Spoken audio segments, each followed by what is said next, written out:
Coming up, a Sad Styles production. Get into it. So Spyhunter, do you have any, you don't have any experience with Spyhunter? Yeah. The video game? No, the life action. Oh, well, yes, of course. Yes. Absolutely. That's how we met. Yeah, exactly. I was supposed to kill you and we became best friends. I was like, don't go for my nuts. Yeah. And you're like, I never, and you looked me dead in the eyes and you said, that's the one thing I wouldn't do. That's a code. Honor among thieves. Mm-hmm. And I said, that's like the Uncharted game. And you're like, you like Uncharted? And I said, we should do a podcast. Yeah, this is how it started. And this is how it started. Yeah. Tales all his time, man. I had the bounty out for your name. Yes. And you got all the information you wanted. I did. Yeah. I gave it up immediately. You threatened breaking my pinky, and I'm like, but then how am I going to game? Yeah. And it was I also threatened to kill all your family members. You know, things like that. But that didn't get me. No, 100%. No. But that pinky. That's my cocaine pinky. That's my cocaine pinky. How am I going to wear all those cool rings I have?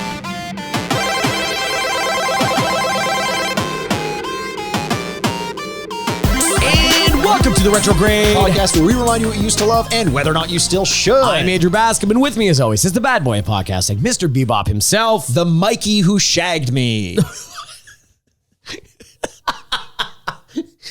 There's some days where I'm like, that's actually really good. Because there's also something very self-deprecating about it that's very funny. Yeah, and also something that doesn't make sense. It doesn't make sense, but it kind of does, but it doesn't. It's like a funhouse mirror. Exactly. Yeah. It's like an AI wrote a script. Oh, those notorious lies. Yes. Mikey, how you doing, buddy? Not too bad. You know, I'm sitting here. I'm excited to play a game that I've always loved you know what? When you talk to the right person, they love the game that we're doing this week. And then you talk to the wrong person, like I'm sitting across the room from. I see what's happening. They don't have any experience with the game. I've never played Spyhunter, which is the game we're doing this week. Spyhunter is somehow an underrated game, even though it's been referenced tons of times in popular culture. People who like it absolutely love it. But look, we're not here to talk about Spyhunter.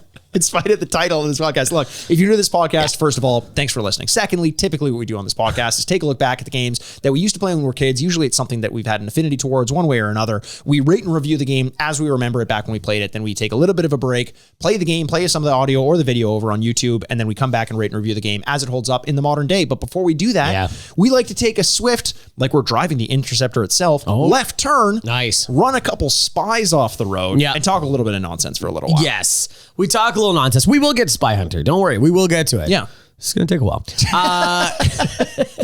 So what's going on, Mikey? How's life? What's up? What are you doing? Well, you know what? I was doing all right, but now that you're making me answer that question again, I'll say worse than I was 10 seconds ago. Really? Yeah. Just by me asking again. Yeah, it's like your credit score. If you check it again, it goes down somehow. Why is that? Okay. The credit score, like, hey, we can talk about capitalism all we want. Credit score is like the clearest sign that they hate you. Yes. They hate you as a person and they're trying to make your life worse. Why? It makes, okay, so I thought you were going to have a legit answer for it. It just doesn't make any sense. No, it doesn't make any sense. They're punishing you because they're like, if you have to check, it's kind of like, what's the price? Well, if you have to ask, you can't afford it. Well, that's stupid. Yes. What a stupid answer that is. It is very stupid. But the closer I look to that saying, the more I actually do understand it, where I'm like, go on. Oh, there's a certain amount of money where money doesn't matter. Like literally doesn't matter. You need to be so absurdly wealthy that you could go like, in order to buy a purse that costs $30,000. Why would you care about the cost? It's funny. That was the price in my head too, where it's like $30,000 and somebody's like, yeah, okay, whatever. Yeah, put it on my credit card. It's like, your credit card has $30,000 on it? Like, I don't know. Let me check my credit score. Yeah, exactly. Oh, it went down again. No, I can't use that anymore. Well, Andrew, we went over the weekend, and if you haven't heard over on our Patreon account, patreon.com/the Retrograde podcast, you can join the Mushroom Club. We just did Ghostbusters. We did a spoiler cast of Ghostbusters. It came out a week ago to the day, I think. Yeah, Ghostbusters Afterlife. To almost a week ago, the day after. Yeah, okay, there we go. Yeah. So Ghostbusters Afterlife, we went to see the Jason Reitman film in the theaters and then talked about it extensively over on the Mushroom Club, our Patreon. I've been thinking about it a lot. Now that you're a week removed from it, any changes in your thoughts? I like it less. Oh, really? Yeah, there's a lot to like about this movie. It's very charming, and I think we talk about this extensively over there, so go over there and listen to it. But there's such a divide of going like, this is such a handholdy reference machine about the original movie, but it's also a family coming together story. And you're like, okay, I find this quaint and I like it. But when they hit you over the head at the end, and I'm not going to ruin anything by going like, this is a Ghostbusters movie. Yes. I'm like, I do not like this I part. agree. The more I think about the end, the less I like the overall package. But I still, man, I had a good time with it. I still recommend people go out and watch it. Absolutely. If you like Ghostbusters, absolutely you need to go watch this. Yeah. Like for sure. But I just mean as like a movie, it's like, it almost feels like a Favor or something like that. Like, am I in the Ramis family? Oh. Like, is this why they're showing this? Like this was the will reading or something? I don't even know. Yeah. There you go. Okay. So Ghostbusters aside, one thing that I do want to talk about, obviously, I play a lot of video games. What? It's just something I do, something I love to do. Huh. It's a pastime that I use to pass the time. Yeah. I guess this will come out eventually. Yeah.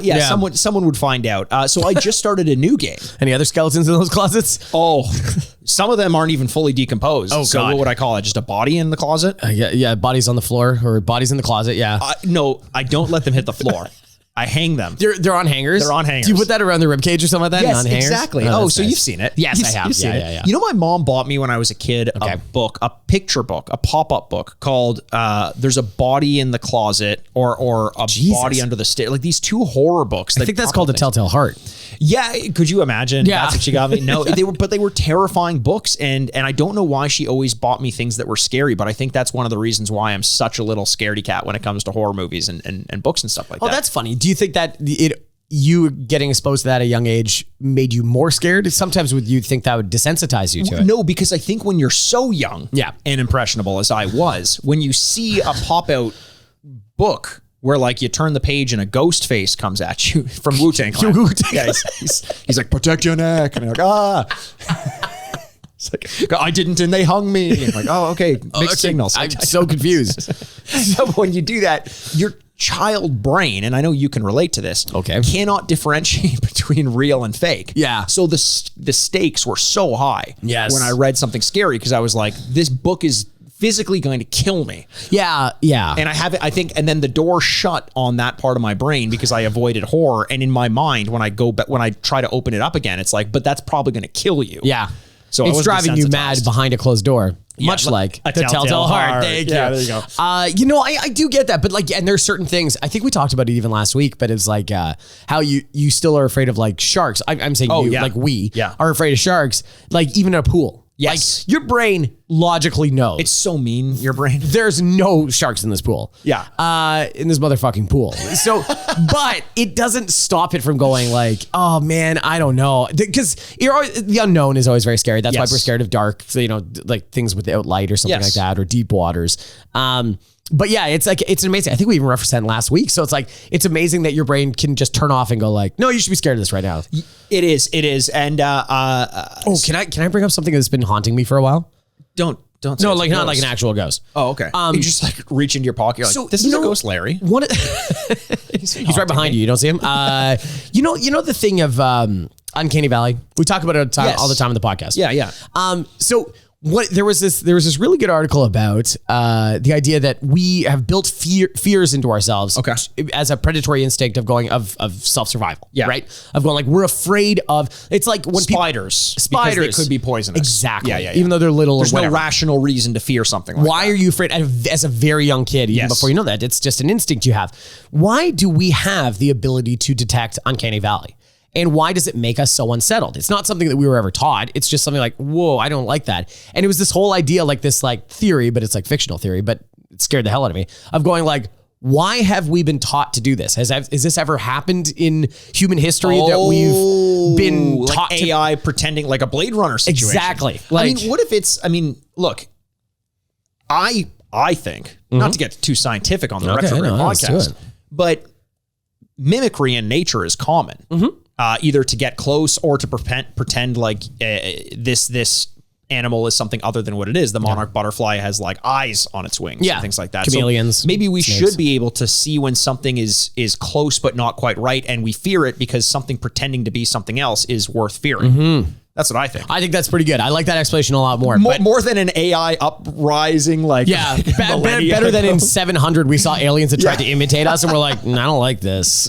And we beat them back and never recorded Never history. thought about it again? Yeah, Yeah, I know. yeah. I don't know. I was always like, man, that is unsettling. Yeah. You know, because there's always a big thing about people like, I have a terrible sense of smell. People always say that all the Yes. time, right? And you're like, you don't though, because you can smell gas, or you can smell when food is bad, or Right. you can smell like Right. you can smell defense things. Yes. You know what I mean? But you can't smell like your favorite cologne. Well, okay, deal with it. You know what I mean? Not as important. Not as important. Exactly. Yeah. Exactly. Well, so there's my naturalist survival corner. Next week we're going to talk about how to can your own food. And I'm interested. I'm interested. Thanks very much. We'll tune in next week. What I want to talk about before we got on this whole side note is that I have started a new game. Oh, you because, have? as I mentioned earlier, I love games. Yeah, you do. The new game I've started is Returnal. I've finally given it a go. yes, and I'm honestly struggling at this point to turn on my PlayStation 5 and not hop into Death Stranding every so often. Jesus. It's so good. It's so good. The director's cut. The director's cut. Yeah. All of it is, though. What is the director's cut added to this game? A few different things that you can build, like pieces of equipment, a couple story missions, added interactions with enemies, different combat, that sort of thing. But primarily, it's just kind of a fresh coat of paint put on something that I already very much enjoyed. Right. The DualSense controllers work very well with it. So when it's raining, you can feel it. There's like a clickiness to shifting your weight one way or another, where you can kind of feel how hard you need to lean because there's resistance, which I've said this before. The DualSense controller to me is the most next gen thing I've felt in a very, very long time. Right. Even playing Returnal, for example, when I get into that game, you're in a biome where it's kind of like, it's raining or something like that when it is raining, and you feel the raindrops and on 100 different points in the controller on your hand. And it's just this weird, you would think it would get distracting, but it just makes you feel like you're in the rain. It's cool. It's crazy how that weird, subtle feeling of raindrops in your hand just immerses you that much more. Like, That's I'm awesome. so in love with the DualSense controller. That's amazing. Because like the PS4 controller, the one that never worked for me was the speaker in the controller. Oh, that I still hate. It's so dumb. Yes. And like it's always tacked on. Like every sports game I ever play, like the umpire comes out of the controller and you're like, what are you yelling at me for? Like, I don't know. Or the buzzer for a basketball game comes out of that. And you're like, but nothing else does. So it just comes out of nowhere. You're like, oh, Jesus Catches Christ. you off guard, and it's such a shitty speaker. It's so bad. Like I was playing Deathloop, which I did beat. Well, everyone needs to. No, hey, you're allowed to take victory laps. We And take I enough. will. Yeah, I think I've taken 3 or 4 victory laps on this one. You deserve it. I know. You deserve it. We take enough beatings out of you for the stuff you don't finish, which is plentiful. So when you do beat something, you're allowed to. Yeah. Playing through Deathloop, though, is you have a lot of interactions with this person who's constantly speaking with you. And if you have your controller speaker on, she speaks to you through the controller speaker. It's like your walkie-talkie. And it's like, great concept. Yeah. But because the speaker is so shit, sometimes A, I can't hear what she's saying. Yeah. B, the audio isn't synced up properly. So like my character on screen speaks before she's finished speaking in my controller. Death Stranding is a similar thing where BB starts to cry through your controller. Yes. Sometimes I don't even know that it's happening because the speaker is just quiet. I've turned it up all the way. Yeah. But I also, playing Demon Souls, the first time I realized that sounds were coming out of my controller, it was throwing me off because I thought there was something broken with my game. I'm like, where is this sound coming from? I didn't know it could come out of my speaker on my controller. So a lot to get used to there. But I took to Twitter recently and I asked for some pointers on Returnal, what to do. And it turns out people are very interested in telling you what to do with Returnal. I very much appreciate it, but that was a tweet that I could not handle all the replies to. Wow. It went crazy. And a lot of people giving a lot of good advice, but it just goes to show this was a game that kind of came out, was pretty popular, and then kind of went away. But it got a recent update, which, are you familiar with Returnal? No, I was going to actually ask you to explain it to me. So it's kind of like a roguelike, a game where basically procedurally generated levels and spaces and areas that you go into. Every time you die, your progress is reset, kind of like Deathloop, but there are certain things that you can keep, certain progressions that you keep time after time. But the most important thing is time after time. That's exactly where my brain went YouTube to. is going to ban us for singing that so accurately. Yeah, it's like pitch perfect. And by the way, we review it. It's a very good song. It's a very good song. Now we're allowed to say that. Yeah, 4 to 5 stars. So the most important thing isn't really the upgrades as much as it is your own experience playing the game. Okay. So I've always been a fan of that sort of thing. So far, I'm really enjoying it. I got a lot of good advice about remapping some of my controls, which I've already done. When you're playing a game and it gives you the opportunity to do a full remap of your controls, how often do you do that? Not very often. Really? I at least like to try it default default because it's like, well, they probably know what they're talking Yes. about. Because like it's like, well, I don't need that button, and then I'm like, oh shit, I do need that button. Where did I put it? Exactly. Yeah. You know, like kind of thing. So I usually allow them to do it, and if I get really good at it, like there's very few games I remember doing it. Like I will do it for Overwatch. Okay, yeah, like, I changed a lot of them to the every character, every map 100%. manually on Overwatch. Yeah. So like those ones when I used to play Overwatch.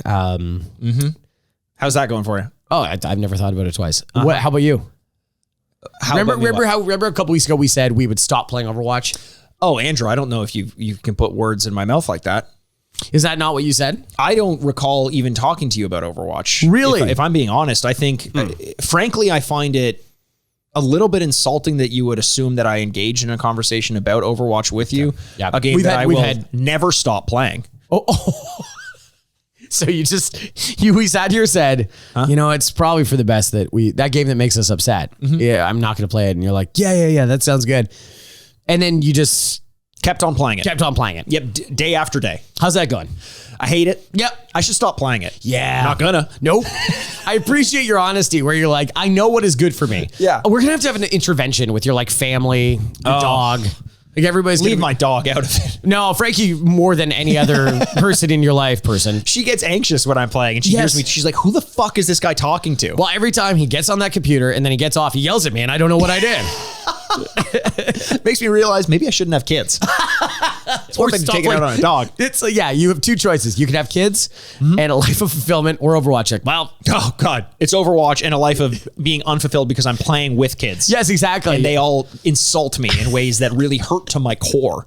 Why would I have kids? I have Winston. Yeah, I have Winston and I'm basically his kid. Yeah, exactly. He's my little baby daddy. I like that. There you go. So you're playing Overwatch. Okay, good. Okay, let's go Returnal. back. So no, I always remap my controls. I usually give it a shot to get a sense of like how often I'm going to be doing different things. But if in any game you give me the ability to map jump or dodge any of my evasive maneuvers to a trigger, I'm doing it every single time. Really? 10 out of 10 times. Because I love the idea of being able to jump, dodge, dip, dive, whatever. Dodge a wrench. Justin Long told me to do back so many years ago. Buy a Mac. Didn't listen to John Hodgman at all. Where's the button for buy a Mac? You say that out loud, it will be there eventually. Yeah, honestly, that'll be the options button. Yeah, and it would have heard it through my Google speaker. I'm like, how is Mac listening to me? Why am I speaking in this voice?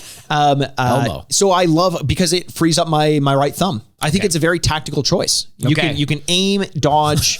I believe you. No, stop. I feel like the way you're looking at me is insulting. Stop accusing me of stuff. It's insulting, Andrew. Okay. Yeah. I just thought you'd be better at Overwatch if it really frees up your thumb, but whatever. Andrew, I will What am I? A 12-year-old on the internet? I don't know. What about you, Andrew? What have you been doing? What's been passing the time for you? I started playing NBA 2K. Oh, nice. I was thinking today, because I saw an advertisement for NBA 2K. Man, life was great when I loved basketball.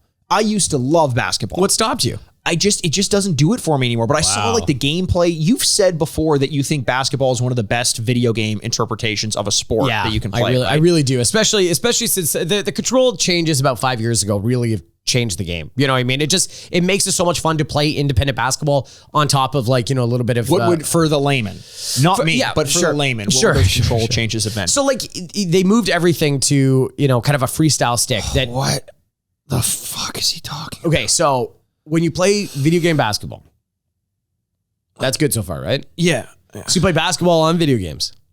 Okay, you're sitting on a desk. No. The video game is basketball. It's called basketball. Is a video game. It's called NBA 2K. So there's many different series. There was the live one growing up. There's NBA Live. There's NBA Jam. There's NBA Street. There's probably more. I'm more of a fan, like strawberry, grape. Yeah. The NBA Jam, I just... Oh, yeah. Are you a marmalade person? Marmalade over NBA all the time. All the time. I'm always like, whenever you go out, especially in a breakfast place, and they have give you all the jams. It's always marmalade. And marmalade, who's using that? Who the hell is using this? I didn't know. Paddington can't be everywhere. Every time I saw it, the only reaction I would ever have is, that's Paddington's thing. Yeah. No, never known a person to eat it. I think it's a British thing. Yeah, my grandmother liked marmalade. But she's been dead in the ground for not nearly enough time. I'd say good riddance, but I wouldn't mean it. Nope. Don't lie to her. Don't lie to me. Sorry. So the controls. like the freestyle stick has like allowed you to create space and like feel the flow of the game. The best part about basketball is it's a flowing game. It's same as like where FIFA has gotten better in the last couple of years as well. You know, it's the game never stops really. You know, it's a continuous game. And real life basketball started to imitate the way you play video game basketball, threes, and like so it just started feeling more, you know, real to life. That's always so fascinating because you brought that up as well, and it's been clear in things like the Madden franchise. Yes. Definitely in terms of the way it's played, but also almost more significantly is the way that it's broadcast. Yes, you could experiment with so much more without the limitation of where cameras had to be placed with different camera angles and things. Where broadcasters would watch it and start to think like, oh, this is a really cool angle to show. We need to find a way to get a camera there and change the way we're broadcasting. Totally. Instead of being on the sideline going left to right and looking at it, well, that was the easiest thing because they had less cameras back in the day, but people have now, you know, gotten used to that. Now you can start shooting behind the quarterback and looking at the field like he would. And that's like a very interesting thing. They're doing that with basketball too, because that's on like my player, my career. Right. That's how you do it. You look at it at a half court going forward, and when the ball gets turned over, it flips around 180. It sounds clunky. It's not. It really works well. But now NBA coverage is starting to do that as well because you want to see what the point guard sees. Exactly. And it's just incredible the way doing it. But like, not only is that, but the gameplay has changed. Same with Madden. By the way, Madden was maybe the most important video game of all time to me. I've held out for 2 years now not buying it because it's just such trash and they just reiterate the same game and they expect you to pay $80 every time. And I'm trying to now like be strong. Whereas even NBA 2K, I'm like, I'll wait for it to go on sale. I've got the same thing with the NHL franchise right now. I'm really tempted to get it. I haven't gotten it for, I think, 2 years. And I'm just like, maybe this is the year. Honestly, it'll come around the Super Bowl and real life football will get off. Real life NFL will get off and I'll go, do I want to play it just so I can keep that, that like, keep kick going? Somehow, But so I will say is like now Madden has influenced real life NFL where like going for it on fourth down, clock management. There was always a joke. There was some article that I read on The Athletic about that. Some coaches are so bad at this. You could literally hire a 12-year-old that's good at Madden and they would be better at it because clock management. Because they've done this 1,000 times. They know when to call timeouts. They know when to, and it's so true, which is scary. It's scary. Somebody that's spent their life in the sport is worse at it than a kid that's like, no, I know how to do this. Right. But I wonder if that kid would also then feel the pressure of the coach who's not doing it properly. You know? Yes, a 350-pound man would go like, no, I want to play. And you're like, give it a second. Like, I find that so fascinating. But overall, are you liking this iteration? I really am. It's beautiful. It is funny though. I'll just say one more thing. But I did the My Career, My Player. Yes. He looks like me. I'm not a very tall person. So I'm surprised you didn't make me. Oh, I thought that would have been cool. I thought about it. That would have been cool. Give you the goggles. Yeah. And I was like, great. I can't wait to do this. So like, you know, I'm only 5'10", so in the world of basketball, I am very small. And but I'm like, I'll be fast and I can shoot. And it's all great. And so you do this whole thing. You can play in the NCAA tournament. You can go to the combine. You can do all these things so you can improve your draft stock. Sure. Really fun, cool. And then it's all mini games and stuff. Yeah, 100%. It's like a fun way of like, you know, standing out one way or another, right? And so you get to draft night and I'm like, gosh, I think I'm in the first round. This is gonna be really exciting. And I sit there and it's like first pick. No, okay, that's fine. Second pick. I come to the 8th pick and they're like, you get a call from your agent. You're like, okay, this is it. And I'm like, the Orlando Magic. And it's honestly put a damper on me like, I guess I'll play it. I don't know. We'll see. That was the first year in NHL I ever did be a pro. I was like, it was the first year in, I think it was 2008 or something that be a pro was a thing. Maybe 2009. Something like that. Either way, I was so excited. I'm like, I'm going to do this the right way. I'm going to play in the minors and make my way up. And it's like, you've been drafted to the St. Louis Blues. And I spent a season with the Peoria Rivermen. And I was like, this fucking sucks, dude. This sucks. This is miserable. I know. It's like trying to think of the most unsexy teams to be drafted to. And you're like, yeah, that sucks. And you know what? It makes me feel for these players that have worked their whole life, do something. They're like, oh shit, my career is going to suck, isn't it? Easy there, Jack Eichel. Hey, I hope he feels better. Go Golden Knights.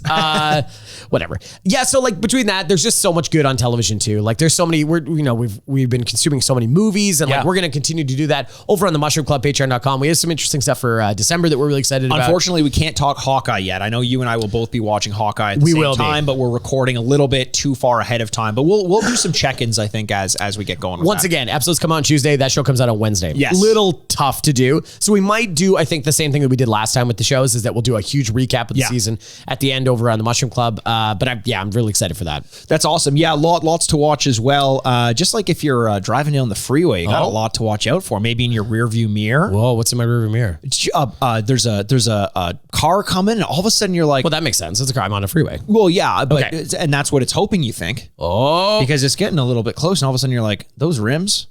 Those are pretty cool rims. Yeah. But guess what? What? They're really spikes. They're spikes? Spikes like come Ben out Hur? of the wheels like Ben Hur. Oh my God. And they're trying to run you right off the road. Wow. By the way, have you ever seen those trucks? Because the game of the week is Spyhunter. Have you ever seen those trucks? Have you ever seen those trucks that have like the spokes on the wheels? How are they allowed to have that? I'm sorry. I always think that. I'm like, wait, so I really can't get close to this truck? Yes. Like never that I would get within inches of a truck. Right. But like, my God. It just feels like if something goes wrong, yes, that's really bad news. What if he has to swerve and he like cuts up the side of my car? Yes. Actually, it'd be pretty cool. Man, that'd be pretty cool. Pretty cool. Make a game about that. Make a game about that as well. Spyhunter, a game that came out in arcades in 1983, developed by Bally Midway, a.k.a. Midway. A game in 1983 that was decently popular. 84, 85, it remained as one of the top 5 arcade games in the United States. Wow. And that got me thinking. Remember back in the day when a game would come out and that was just a game that you played for like 5 years, like in the arcade. Pac-Man still is there. Street Fighter would be there for so long. Do you think that's why it's been so impenetrable to get new arcade games in? I think so. I think people are looking for different things. There was a time where when you went to an arcade, the graphics and the capability that an arcade had because of the infrastructure of arcades in general was so much more powerful than what you could get on a home console. So it's like you go there for like the glory and the spectacle. Now, when I think about an arcade game and these little like 30 to 60 second tidbits of gameplay, I'm like, that sounds fucking awful. Yeah. Like I would rather spend $80 on a game and play it and know that I didn't have to continue and stand there and touch the same joystick as some grubby little 12-year-old kid who took a break from Overwatch that night. Well, yeah. He's like, wait a second. What's your screen name? You're like, oh, I gotta go. Yeah, but you say that and then you go to the arcade and they're like, oh, it's the Death Stranding one and you have to put on a backpack. I would play that in a heartbeat. See? I would play that in a heartbeat. I mean, that is kind of the thing, right? Where arcades have now become this thing of immersion. But like, think about the technology and the cost you have to put into something like that, the licensing fee as well, because it's not going to be Kojima Productions putting that game. Although Hideo probably would do that. He would. Seemingly, he makes experimental stuff all the time that he wants to do. Like you're right, because arcades are gone pretty much for the most part. They're now pretty much barcades or they are VR shops, and there are a ton of VR shops where we live in Toronto, and I have not been to a single one of them. So and we should, maybe we should do this on a Patreon.com. Honestly, I'm sure there's some good stuff there. Actually, someone recently tagged us in a video. It was like playing a Paranormal Activity game or something like that. Yeah, they're like, you need to do this, and I'm like, guess what? Never. No, that fucking sounds never. awful. Just like the idea of putting myself in a situation, I already suck with scary games. Yes. And you're making it more scary to me. Yeah. Harder to run away. Yeah, like instead of like turning my controller around to go like, he's behind me, isn't he? I have to turn my actual head. My whole big body. Yes. My big boy body. My big boy body's got to turn around in space. I'm sorry, that sounds awful. It would probably be good content, so we probably will do it eventually. But yeah, like it's a VR thing seems. I'm not going to use the word impenetrable again, but it's like there is a barrier to entry for me in this one where I'm like, it feels like such a commitment. Where instead of us sliding a couple coins and I'm like, hey, what are we doing? Let's do this thing. Yeah, and I wonder where that is too, because I wonder where that difference is. Yeah, I think that it's the kind of thing where arcades were just a thing of a certain era. Yeah. It's just eventually going to go away. And it makes me wonder about movie theaters in general, although the difference is it's 1-to-1. Like you get the same. In fact, it's always going to be bigger and better at a movie theater compared to what it is at your home. But I just think that the comfort level, like you and I went to Ghostbusters, and what a great experience going to the theater. I love going to the theater. Jason Reitman coming on screen beforehand, thanking us for going there in the most awkward clip that we've seen before. Yeah, he held up a piece of paper and he's like, thank you, Mikey. Thank you, Andrew. I'm like, how many times did he do this? Is he back there right now? Yeah. He's in, you see his shadow in the projection, like holding up a microphone. So I don't know that arcades are ever going to come back into prominence the way they were. I just can't imagine that's going to be the case. I'm okay with them existing as barcades and them only being classic games. I'm good with that. I've never gone to an arcade and seen a new game and been like, I really want to spend $5 on that. I know. I had but I loved going to an arcade as a kid. Oh yeah. And like, it kills me. Do you think kids have that desire at all anymore? No, I Yeah. think, but video games mean something different. Yes. Video games were very social back when we were growing up. You couldn't wait to have people over to play video games. Physically in the same space. Exactly. social. Like putting a coin down and playing somebody else in a thing. Like that was always like a part of video games to me. Now it's a very isolating experience, even though you're talking to somebody halfway across the world. Yes. It's very isolating. You put on a headphones and you're like, it's a solemn in a dark room type thing. Yep. Whereas that feels so different to me. So if you said, oh, you got to go talk to people and play stuff, they'd be like, what the no, what? No. Yeah. You know, and I don't really blame them for that too. It's the convenience is so, so high, so easy now to play video games. It'd be so tough to go like, I have to go out. And to do especially this. compared to like a free to play model. Like I can play Fortnite for free or spend $5 to play 30 seconds of a game that is only good because there's like an interactive element to it, like a physical element. I don't know. Like, I mean, I'd drop $5 on Silent Scope and play that game again. Love that game. I was thinking about that game. That was a great one. Yeah. But not more than $5. No. I'm not going to spend whatever it would cost now, like $40 to beat the game. For sure. And like, it's so funny because now it is free to play in arcades. You just got to buy alcohol. So, yes, exactly. Which actually... Not so bad. It's good to do it anyway. You spoke about the importance of co-op gameplay back in the day. Yes. This game, Spyhunter, the 1983 version, did not have co-op, but it was ported from the arcade to the NES by Sunsoft, not Midway. And then the NES actually got the exclusive rights to the direct sequel to Spyhunter, which did have co-op. Right. You can kind of play side by side, which was a lot of fun. This one does not. Very interesting game. Are you familiar with the gameplay and kind of what the whole look and feel is? Yeah, it was like a top down on a highway, cars, like kind of Frogger style. It's basically you're just trying to, you're not going with the road. Yeah. You're trying to cross it. Kill as many frogs as possible. Kill as many frogs as you possibly can. It takes place in Paris. Oh, very nice. The French frogs. Yeah. Oh boy. I love the French. I have French friends. I love the way your food. It's great. It's great. It's phenomenal. I'm a huge fan of cigarettes. So this one though, one of the things that fascinated me that I didn't know about it, you're in a car. They call it the Interceptor. It may as well be the Aston Martin that is always in a Bond movie. And I learned in doing some research on this game, it was originally supposed to be a James Bond game. It was supposed to have the James Bond license, and the song that played while you were playing was supposed to be the James Bond theme. Cool. Which would have been awesome. Obviously. Okay, so you stop when I start. There you go. Very good. Nice. Thanks, man. Harmonic. I appreciate you doing that for me. No problem. I got you. Harmonics. What are we going to make a new rock band game? Honestly, wait until we have to do... I've been thinking of a way to do that because I think that would make for a very good, noisy episode, but a good one nonetheless. Yeah, where we could only play 5-second clips of anything we're doing at any time, switching over and over and over and over. Because the copyright. Yeah, and now Aerosmith, and just cuts out. Well, that was fun. That was fun. So it obviously didn't get the James Bond license, and it couldn't use the James Bond theme, but it used the Peter Gunn theme. And what's Peter Gunn theme? Dun dun dun dun dun dun dun. Oh, I love that. Yeah, which is awesome. I think the Blues Brothers uses it at some point. To the point, I used to play this game as a kid thinking that it was the Spyhunter theme, not that it was the Peter Gunn theme. Okay. So every time I heard it, I was like, man, this game is really a lot more popular than I realized. Yeah. Not noticing that it was actually just borrowing something else that was much more popular. Yeah, 100%. That's how I feel about most of Austin Powers soundtrack when I was a kid. Yes. Like Bass Nova, whatever the opening theme is. Yeah, exactly. I thought that that's the Austin Powers theme. Yeah. No, it's been around for a long time. I actually didn't know that. Yes. Well, that's disappointing. Yeah. They didn't make it for that movie? No. Okay, I got to change my ringtone real quick. Ringtones, remember those? Yeah, I now everything is on silent for me all the time. Yeah, I couldn't imagine listening to like, oh God, shut up. You know people who use the bell ring? Yes. Or I'm sorry, if you still have clicking on your phone every time you type buttons. God, turn that off right now. You should be sent straight to jail. Turn that off right now. Get out of here. All sounds just about on my phone. And to the point where like if I open up Instagram or something and a sound plays, it like startles me a little bit because I'm expecting the sound to be off. And I muffle it like I am like hiding under the boards and the Nazis are coming. Yes. Like I'm like, shut up. Like I smother it.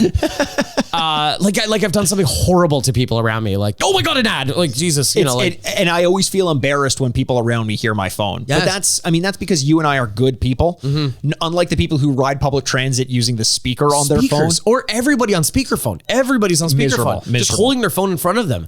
I've said this before on the podcast. I was in China for some work in towards the end of 2019, believe it or not, like December of 2019. Where in China? 700 kilometers away from Wuhan. Oh, okay, cool. That's true. Very close by train, it turns out. Yeah.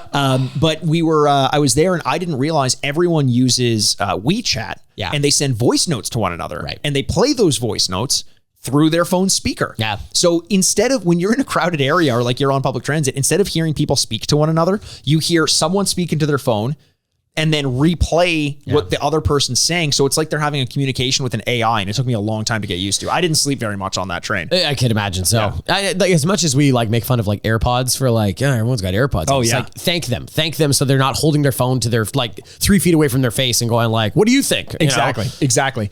Okay. So quickly, just to break down the gameplay here, you drive the Interceptor. As I mentioned, it's basically the Aston Martin. The arcade version had a sit down version and a stand up version, but for the most part, you had an actual wheel to use. You shift the gears up and down to determine your speed, which was a lot of fun. I always love a little bit of that interactivity. Obviously, the NES didn't have that. You're not supposed to destroy non-enemy cars, but you're supposed to destroy as many of the enemy cars as you can. Some of them are armored. Makes sense. Some of them, so you have to ram them off the road. Some of them you can shoot. There are different weapon pickups. One of the coolest things about this game I remember as a kid, because you got to keep in mind, I would have been playing it in the 90s, but like early 90s, but in the 80s when it came out, this would have been even cooler. There are certain points when like a truck comes onto the road and it pulls up in front of you and drops down like a little ramp and you drive into the truck and it gives you a weapon upgrade and you come out, you can use it like a little upgrade. Cool. It's the coolest fucking thing in the world. That's so cool. I remember, because I played this game at such a young age, it's 90% reliant on your imagination that you are the super spy. Yes. But when you get in a rhythm in this game, I remember it feeling so goddamn cool. It's kind of like there's no end to the game. There are different levels and stuff and you can make progress, but it's basically just a score, like you ramp up your score. You know, it's like a Pac-Man. You go level to level, but there's no end game to it. So the farther you go, the harder the enemies get, the more non-enemy cars there are to avoid. Right. And it just becomes this attempt to, like a puzzle game, rack up a higher score. To me, it was never about the score. It was just about like, how many of these fucking super spies can I kill? And it felt 100%. awesome. The legacy. So when I actually recommended we do this game. Okay, I'm glad you're bringing this up. I was like Spyhunter. You're like, I know of it, haven't really played it. And then you sent me a picture. I said, what the hell is this? What the hell is this? Tell me the picture that you sent me. So it's a picture with like an incredibly futuristic, stupid looking car. And in the background is Dwayne The Rock Johnson. But Dwayne The Rock Johnson before movies, like it looks like still as a wrestler. Yeah, like it's not Dwayne The Rock Johnson. It's thicker. Rocky Maivia. Yeah, he's a little thicker. He's not as ripped. You know what I mean? And I'm like, what the hell is this? So apparently, Spyhunter got a spiritual successor in 2001 on the PlayStation 2 and the Xbox. And on PS2, it was actually a very well received game. I played it. I actually really enjoyed it. 82% on Metacritic, like not bad. It got a sequel in 2003. But then Spyhunter Nowhere to Run in 2006 was announced, came out. And that was the one that had The Rock in it. But the reason it came out and you don't really know much about it is because it was originally supposed to be a movie tie-in to a movie that never happened. Oh my God. It went through a bunch of directors. It went through a bunch of actors. The Rock was the first one to sign on. And eventually they got to the point where they're like, this isn't fucking happening. Let's just release the video game without the movie. God. I know. I wonder how many times that's happened. Like that feels so unique. Great question. Yeah. And how many times that game ever ends up being good. I bet you they just had so much money dumped into it. They're like, just recover what you can. We don't care if it's broken. Did they ever try and switch into like more of like a sandboxy GTA type thing? No, it was more like an original Need for Speed or something like that. Like you're kind of on rails, but it was these wicked things that were like, and this happens in Spyhunter in this game as well, where like if you jump over the water, your your car turns into a boat. Cool. So it like kind of morphs. And I remember back when slow motion was a very cool and kind of new thing in video games around this time in 2002, your car would jump off a ramp and it would morph into like a boat. Yep. You'd go through the water and everything. If you took too much damage, it would pop into like a motorcycle as like your last line of defense kind of thing. Like Spyhunter on PS2 was a really fucking cool game. That sounds awesome. And I was one of those rare kids when it came out who actually knew about the original as well. Right. And I was like, so I was all for it. How did you know about the original? Arcades? No, you know what? It came out on a Flash site. You know how they had those Flash games? And there was maybe like addictinggames.com or like shockwave.com or one of those ones where they would just have these random games, and Spyhunter came out on that. I guess there was like some code that leaked, but it was called Spyhunter. Okay. And it had the audio for Spyhunter as well. And I loved it. I would play it on my computer all the time. I got pretty good at it. Yeah, because 83 outdates our birth by quite a few years. Exactly. So it would have been probably mid-90s that I was playing it. Yeah. But I have such a vivid memory of probably more than most puzzle games playing this one. Like, you know how sometimes you play a puzzle game and you're like, oh, you know, a couple rounds, whatever. Yeah. This was one where I would keep coming back. I played it for weeks. So you classify this as a puzzle game?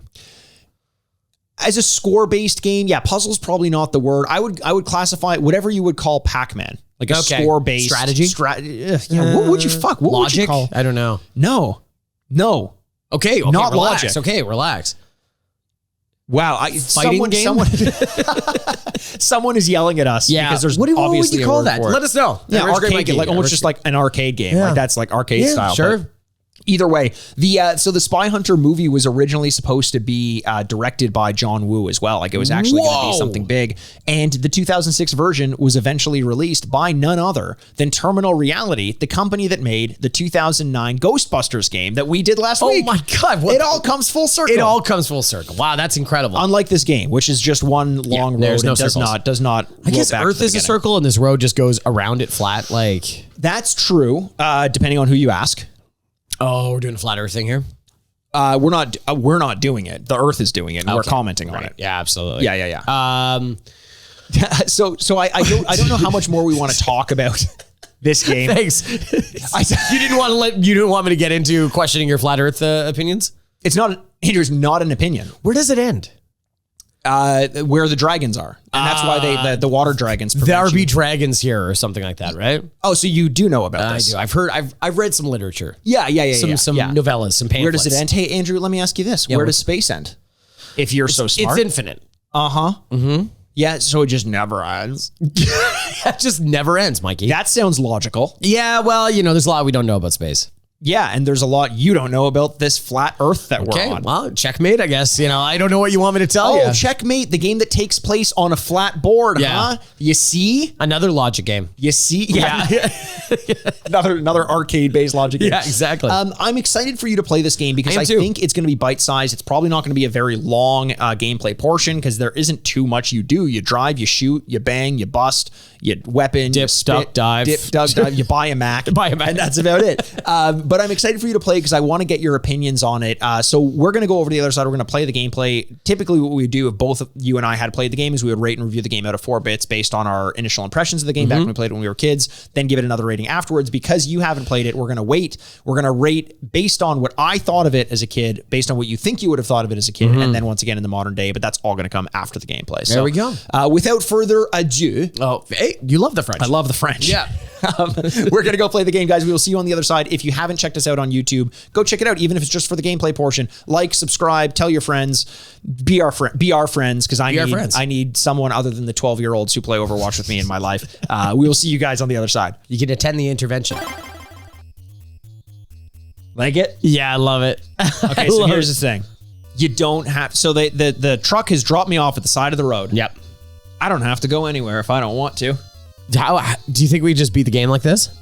Yeah, there was a racing game. I can't remember which it was, but at the start of the race, if you turned around and drove back the opposite way, there was like a super secret bonus to it. You could just U-turn it and come back around. Yeah. So we're counting down on the bottom. So the countdown, you need to basically keep your score going up. Oh. So there's armored cars. So you need to learn what each of the different cars mean as well. If you hit any of the non-enemy vehicles, then that's really bad news because you're a spy. You have a license to kill, but you gotta have some not control innocence. Wow, this is really fast. I hate one. There's one that has like a bunch of armor, and I've always struggled with killing it. Because you can't shoot it. Oh, here's one of the weapons trucks. So if you can hop into that. Okay. Oh. Okay, here we go. Yeah, trying to get in. This is always hard. So trying to get into the weapons truck, you have to really match it up well. Oh, the theme comes back. So now I have a little bit of a weapons upgrade. You can see the S in the corner up top. Oh, yes, right. And I used it by mistake. Okay, I ran the guy off the road. Oh, see, he's got spikes. Guy's got spikes. Oh my God. Now, one thing that always threw me off is you don't, there's no gas button. You just press up and down to determine how fast you're going. Right. And obviously, the faster you're going, the more of a risk it is that you're going to run into something right up front.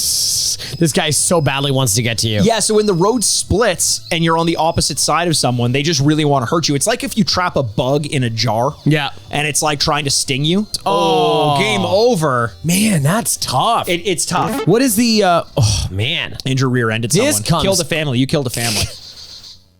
Family Spies? Yes. Okay, good. So what's the little blue things on the ground? Like water or something? Yes, so there's water spills. You want to avoid those. Oh, man. Tough, eh? That is tough. It's crazy how fast this game plays. I can't believe how fast it comes. Like, if you're at full speed. Holy smokes. So you're picking up things. So 1987, Sun Electronics. So I guess that's when this game came to Nintendo. I was looking for that. I couldn't find it. I'm going to go real slow. Yeah, take your time. But you can see, so regardless of how fast you're going, your score depletes in the bottom right corner. Your time depletes in the bottom right corner. It's funny that simultaneously, there's not a lot you need to watch for, but at the same time, it's like a lot to keep up with. It really is. It's crazy. Like I said, the speed is so outrageous in this game that I almost struggled to think how someone could play at the highest speed without just immediately dying. Like, if they throw a truck at you or a car at you, you're dead. So the different the different enemy cars have different capabilities. Yep. I didn't realize that limo guy could shoot from the side. Oh, this guy's boxing you out. He is. He's like he's playing in the paint. Okay, I got a weapon here. Elbows super up. weapon. Oh, Mikey, you're on fire. It's hard for me to avoid the helicopter, which thankfully just gave up and isn't trying to kill me anymore. Yeah, because you have no way to kill it unless you have a surface to air missile. It's weird because like everyone loves spies. Obviously, spies are great. So, well, yeah, and you know who loves spies? The many people they sleep with. Oh, Andrew. And boy, do they. Boy, do they sleep with a lot of people. The problem is, it's easy being one based on this game. Yeah. Like you will die eventually, but like I killed a bunch of the other spies. I'm pretty good at killing spies. You're in like the plus, you're in the plus minus, you're in the plus. Oh, I'm definitely in the plus. Yeah, my kill death ratio is something that I think Q would be very proud of. Yeah, Q would be like, you killed a lot of people. Good for you, man. So it's interesting because some of the cars, if you hit from behind, you don't immediately die. Some of them you do. Some of them are armored. They can push you off. Learning the intricacies of each car is fun. Like knowing how to deal with each one. Like don't let the limos get beside you because they'll shoot you. Don't let the armored cars get beside you because they'll bump you off the road. So sometimes it's better to just outrun them. I am really good at hitting whatever the water is. It's great. I'm like super accurate when it comes to Well, your that. car's thirsty. Thirsty. I thirst for some water. So now you got a smoke screen. So B to do the smoke screen, and that'll push the cars off the road when you have no other way to kill them. How often can I do this? I think you can do it for as long as the icons flash. He does. He breaks into you. No, if you shoot him, they immediately come back. Those cars. What's the high score here? So you had 9,000. I had 9. Let's keep track of scores. 9,420. Let's see what we do. 9,420. Huh, Buddy. Andrew, smoke weed every day. You like that? That's how that song goes, right? Yeah. It's the operatic version. Smoke weed every day. Brett Michaels originally sang that song. Nobody knows that. Louis Armstrong? Smoke weed every day. I just killed a family and took them down with me. They were spies, right? Yeah, Mikey. Yeah. They were The dad was cheating on the wife, so... Oh, so it's a moral play by you. Yes. Okay, so we got a beautiful stretch of highway, probably the English highway based on the James Bond thing.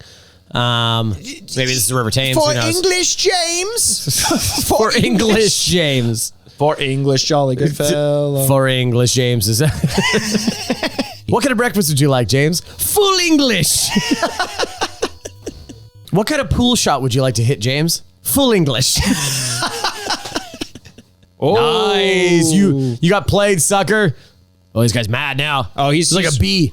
Like Louis Hamilton. Like Louis Hamilton. Talk about another full English. Okay, 15,935. Well done. Well done. I can't wait to not come close to that. Well, hopefully you don't, because then that means I win. Yeah, which is very important to you.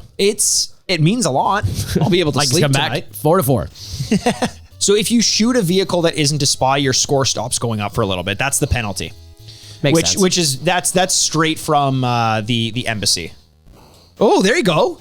Andrew using slow speed to really do a number on these guys, on these bad boys.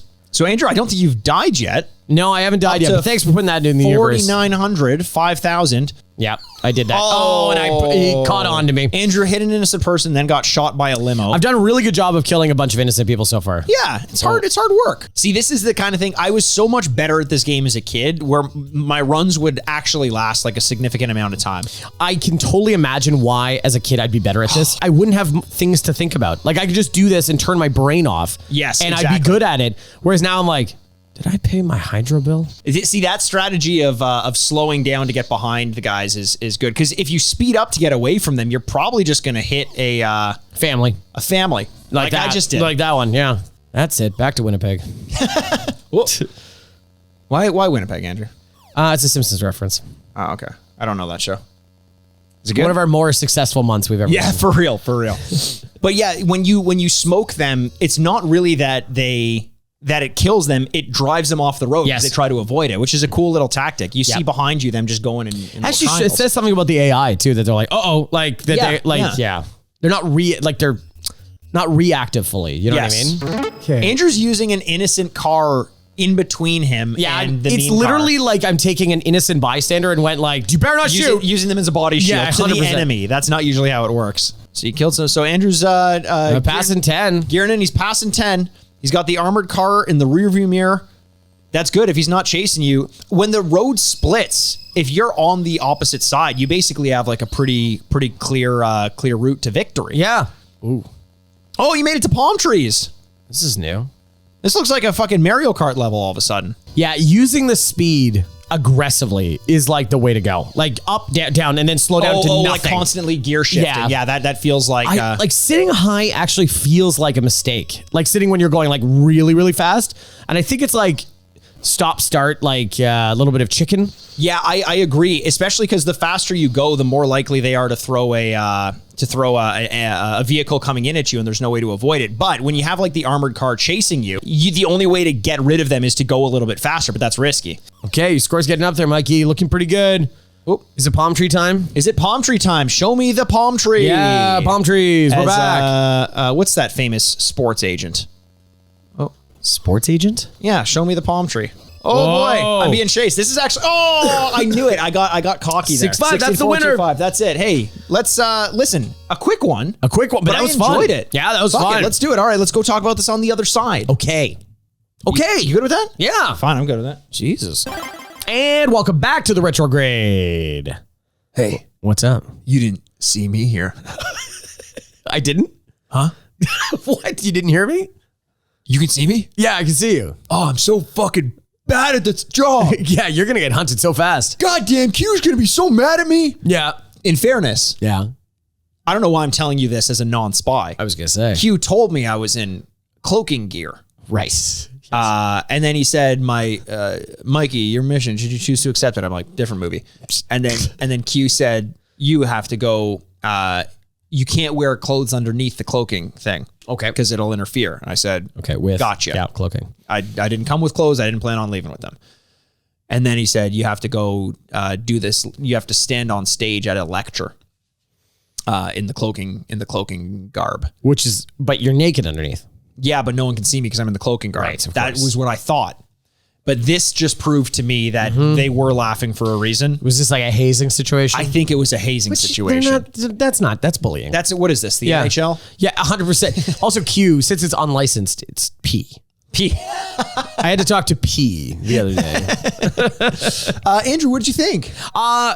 Fun. Yeah, fun, right? Simple, fun. You know, simple's a great word for it. Yes, I think I would love this as a mobile game.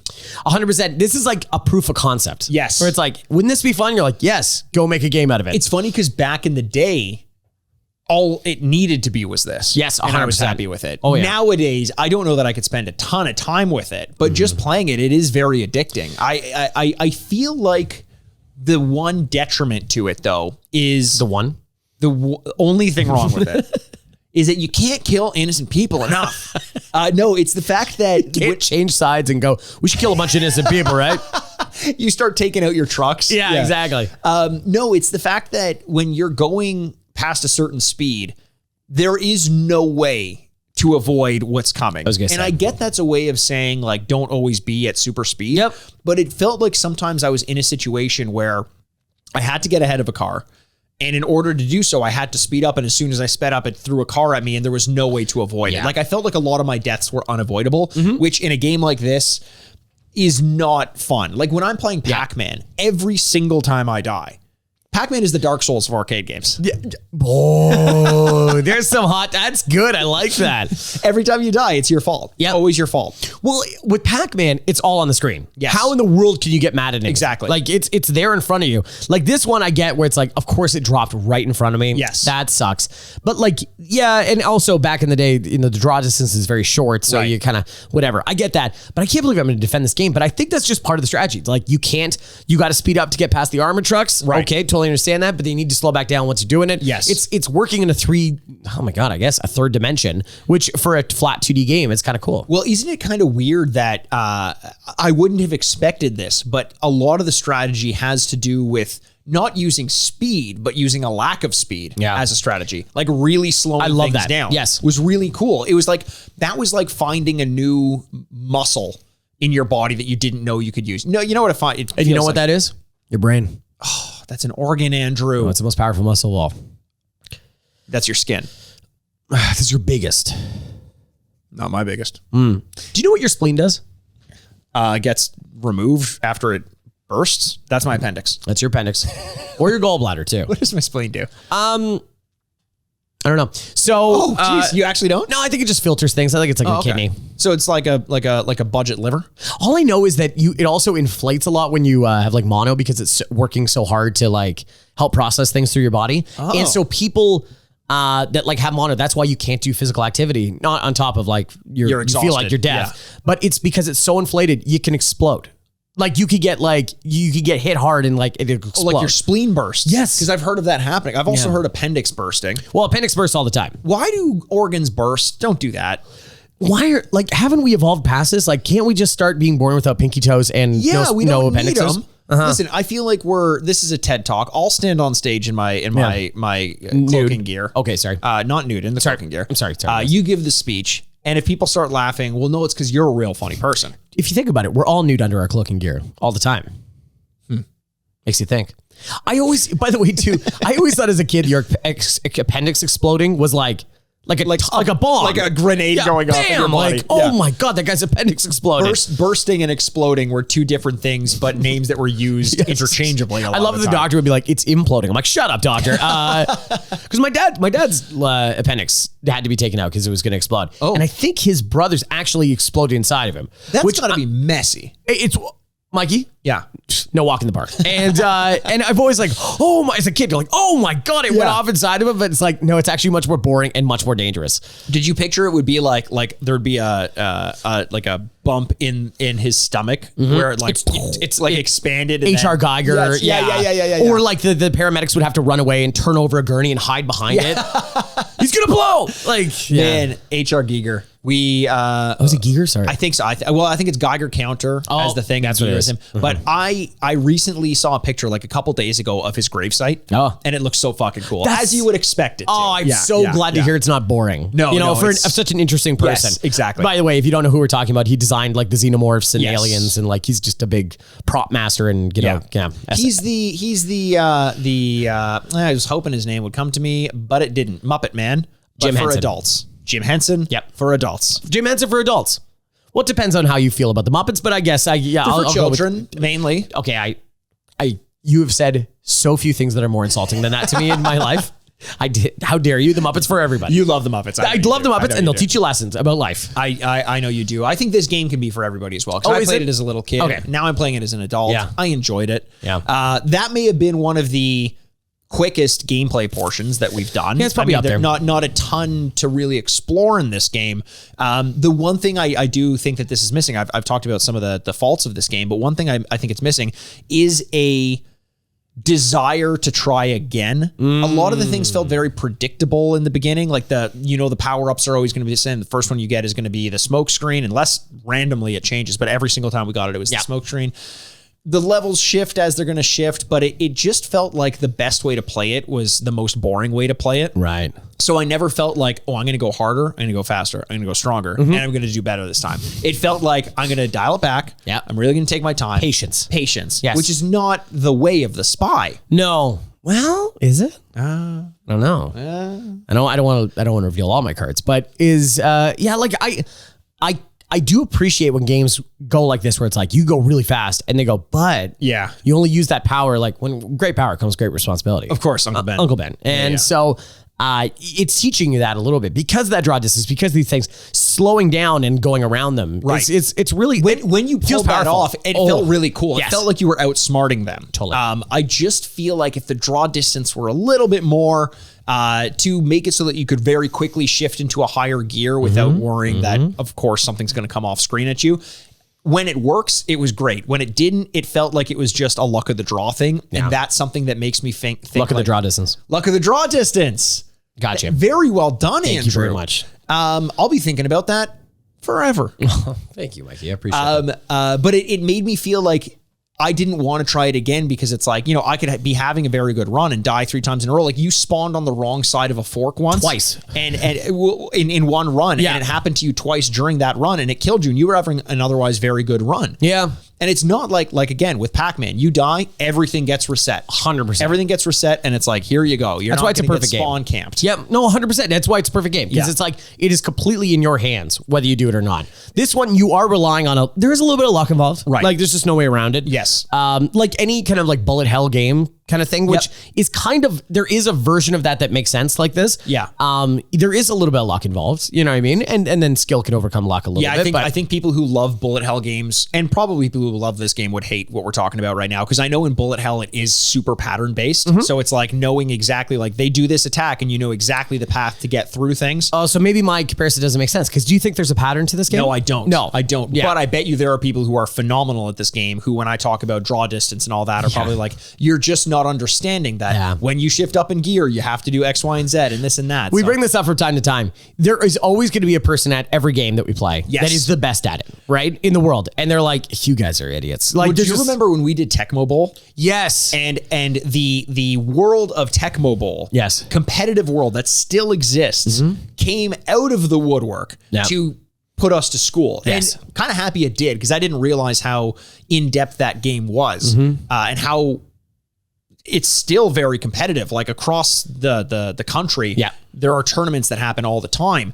and there are people who are known as the best. It's almost like Smash Bros or something. Yeah, like totally. For this game that seems to be almost like chess in the sense that on its face it's very simple, but the number of different matchups that you can get ends up making it very complicated. Yeah. Like remember we were talking about Tecmo Bowl and we're like, well, Bo Jackson's the cheat code.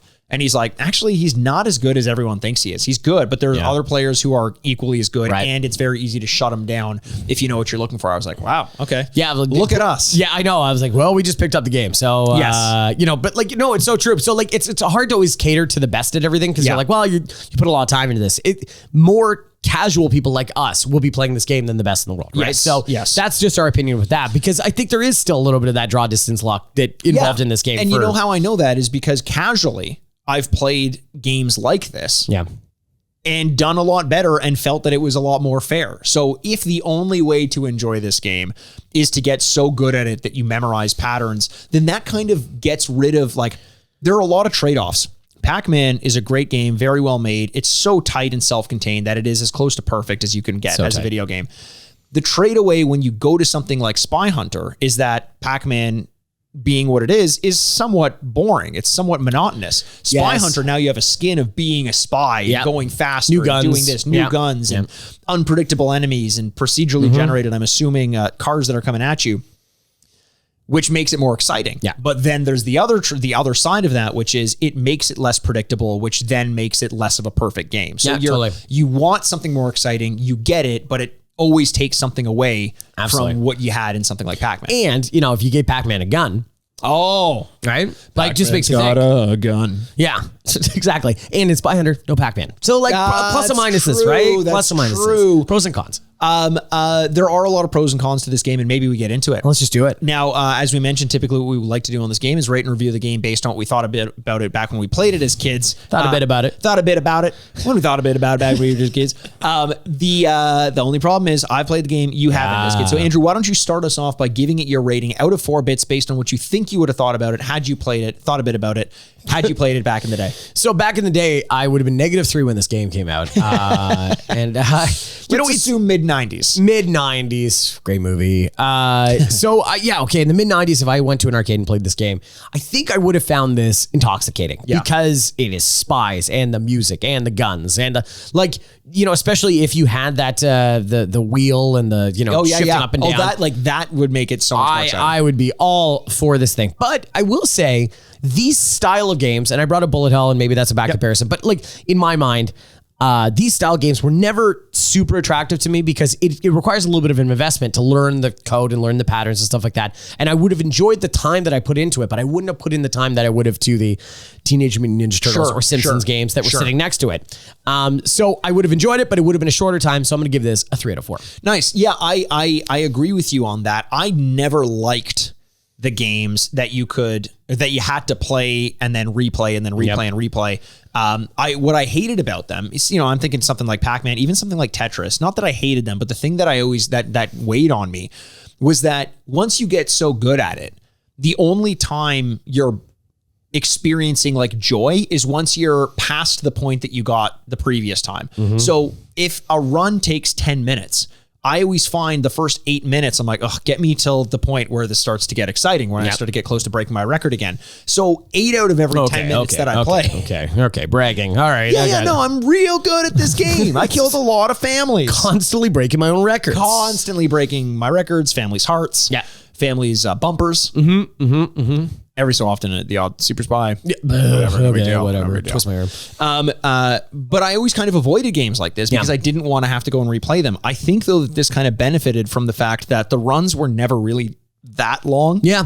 And while they were unpredictable at times, they also felt very cool. Like I said, this was very highly based on my imagination. And whenever I was playing a game like Pac-Man, I wasn't imagining I was a super spy. I was just looking at a yellow head eating pellets. Mm-hmm. In this, I was like, I had names for the cars. I had names for myself. I was like going through like communications I was having with home base in my head. And for whatever reason, that added flair and that added level of detail of it being a spy game and a spy car really spoke to me. So I was willing to play it a lot more than I was a lot of other games of similar score-seeking merit. Whoa. I'm going to give this one as well a 3 out of 4. Oh, there you go. 2 3s. That's a 6 out of 8. That's pretty good. Pretty good. So it's funny, you tapped on something here for my modern score, where the amount of time I would have played the game. Yes. The levels being short. Yes. Applies it to something that you brought up that I cannot escape now. It's a mobile game. And it 100% is. It is Temple Run. Yes. It is, yes. What is that? Alto game the snowboarding game that I like so much. This is your commute on the train in the morning game. This is your I'm listening to a podcast and I'm going to do this quickly.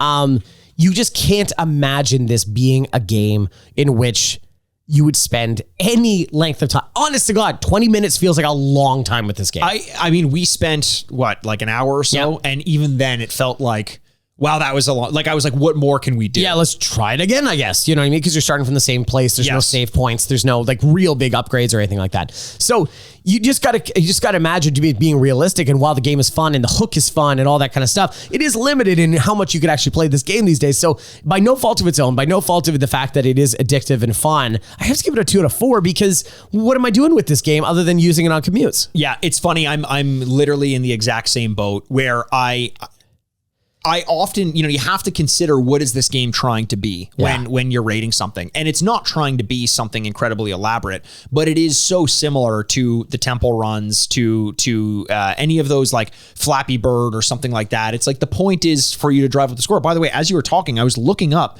what type of game Pac-Man would be. It's an action maze chase game. Spyhunter is just called a vehicular combat game. And I'm like, I know there's got to be a better word. Them and Twisted Metal. You're like, those are not the same games. Like, what would Frogger be then? You know, it's like, what is this? I'm trying to think of a word. I'm sure it's out there and people are screaming at the speakers. Don't do that. We can't hear you. No, that's not how speakers work, stupid. No. And it turns out though that I'm not an enormous fan of these sorts of games anymore. Right. In fact, if anything, the only ones I really play now are the super classics, the perfect ones like Pac-Man, because I'm going to put time into it. I never want to feel like I've died as a result of something, just bad luck or poor timing. So I wouldn't really have a reason to play this game now. Playing it in the modern day, like we just did, was great because I got to relive that feeling. The music was great. The design is great for an NES game. Totally it's very impressive, but it's a 2 out of 4 for me as well. Whoa. I'd love to go higher for it because I wanted this to be just such a perfect bite-sized feeling of a game. I think because my imagination was so ingrained in my experience with the game that I didn't mind when I died, because it honestly wasn't about the score when I was playing. It was just, let me drive this car, pretend like I'm taking out a bunch of enemies, and the meta game of me pretending to be a spy was more important than the score that was being driven up. I completely agree. I just can't tap into that now. No, you really can't. So a 6 and a 4 for a 10 out of 16. And honestly, for a game that came out in 1983, that is good. Like there's nothing wrong with that at all. We had a lot of fun playing this game. I just think it's just limited by the amount of capacity that, games have evolved. That's okay. But 10 out of 16 is really good for a game from 1983. I totally agree.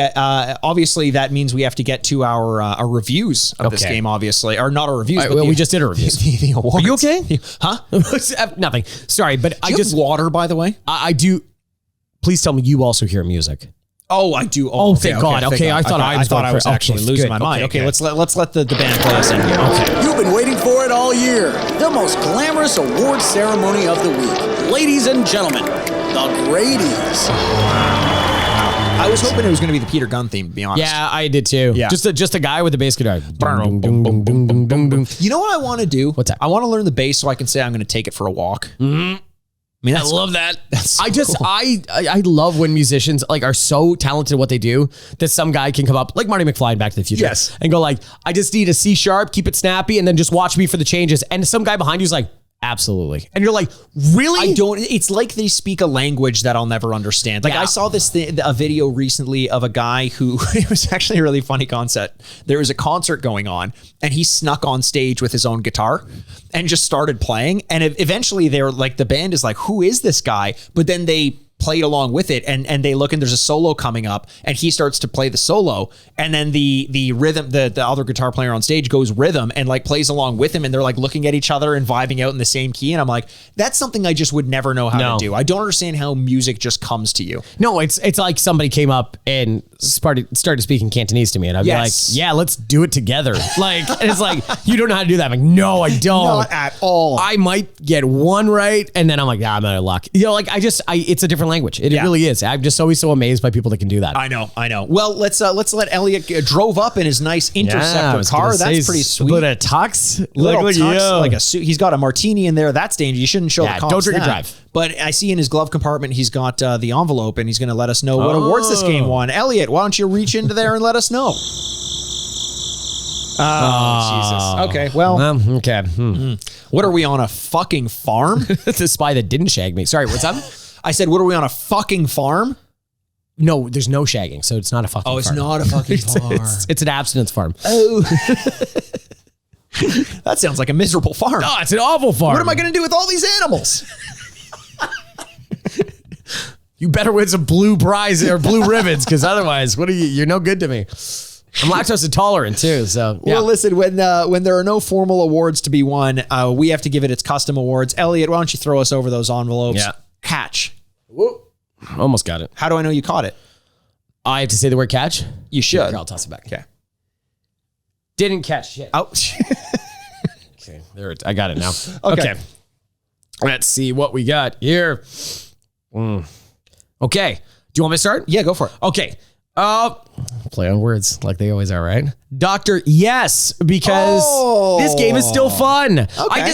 I'm amazed that I know I brought up the year many, many times, but like when formats work, when you keep it simple those extend decades past where they should. Yes. And I fear about games that are coming into, even today in the last couple of years are so gimmick based that you wonder in 20 years, man, people are going to look back and go like, what the fuck is this? Yes. Whereas games like this will work still. Yeah, I'm surprised it didn't hold up a little bit better in the modern day. But I mean, we not to beat a dead. Oh, Mikey. Horse! Ride like the wind, bullseye! You're a good podcast. Nay. I didn't even mean to. I know. The dread that comes across your face when you realize the only next word could be horse. I actively try to avoid it. Yeah. Not to beat a dead horse though, but we've gone into detail as to why it doesn't hold up as much in the modern day. But what's your award? So I'm gonna open this up. Yeah. It's the GoldenEye Award because in my mind, it has this golden affinity. It's a sentimental award. That's very good. It's the golden apple of my eye. Yeah. And unfortunately, in the modern day, it doesn't hold up. Unlike the movie GoldenEye, which does, turns out. You're like golden. You're really gilding that lily. No, I agree. I didn't have crazy high expectations when you play a game this old. You never think too much about it. And then I'm like, that was a lot of fun. Yeah, I'm glad I played that. I hope I could find that in arcade form one day. You know what? With all the barcades you and I used to go to, I'm sure we will end up finding it at some point. Absolutely. Yeah. Yeah. So if you at home though, by the way, have seen this out in the wild, let us know. Arcade, take a picture, send it to us. Let us know. That would be awesome. At Retrograde Andy. Yeah. At Retrograde Mikey or at Retrograde Pod. What's up? Well, thank you so much for listening. We love every single one of you, and we can't wait to talk to you soon. My name's Andrew Bascom, and with me, as always, is the bad boy of podcasting, Mikey Aaronworth. This is the Retrograde Podcast. Game over. Are you taking that for a walk?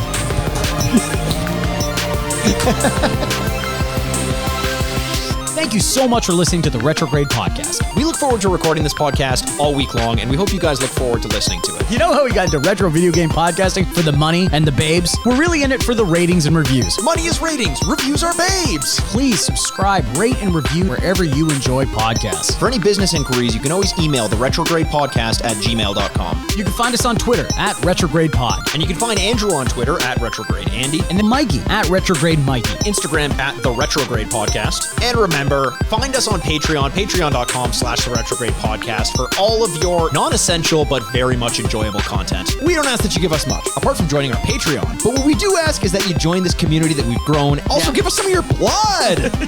I want some of your hair in a bag. Thanks for listening. From your two dads. Furnished by Sad Styles Productions. Smoke weed every day.